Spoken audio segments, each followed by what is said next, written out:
জন, তোমার ভাইয়ের সাথে এটা আমার করা উচিত হয়নি। বিশ্বাস করো, তোমার ভাই অনেক একটা ভালো ছেলে, ওর সাথে আমি শুধু শুধু এটা করেছি।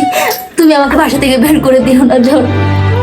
জন, আমাকে বাসা থেকে বের করে দিও না, আমি এমনটা আর কখনো করবো না। জন, আমাকে মাফ করে দাও জন, প্লিজ। জন প্লিজ, আমাকে মাফ করে দাও। জন, আমি কথা দিচ্ছি তোমার ভাইকে আমার আপন ভাইয়ের চোখে দেখবো। আর তোমার ভাই এখন থেকে আমাদের বাসায় থেকেই লেখাপড়া করবে, আর সব খরচ আমি দিব। ও এখন এখান থেকে প্রতিদিন কলেজে যাওয়া আসা করবে, আমি ওকে প্রতিদিন আমার নিজের হাতে রান্না করে খাওয়াবো। জন প্লিজ, তোমার ভাইকে ফেরত নিয়ে আসো, আমি তোমার ভাইয়ের কাছে মাপ চাবো। জন প্লিজ, প্লিজ নিয়ে আসো না জন, প্লিজ। আচ্ছা ঠিক আছে, তোমাকে এবারের মতো মাফ করে দিলাম। আর এখনই তোমার ভাইকে ফোন দিয়ে এখনই বাড়িতে নিয়ে আসবো। ওইসব উঠো, আর কান্না করতে হবে না, ঠিক আছে? আর আমার বাইরে যেতে যেন নেক্সট বার দেখে এরকম ব্যবহার করতে।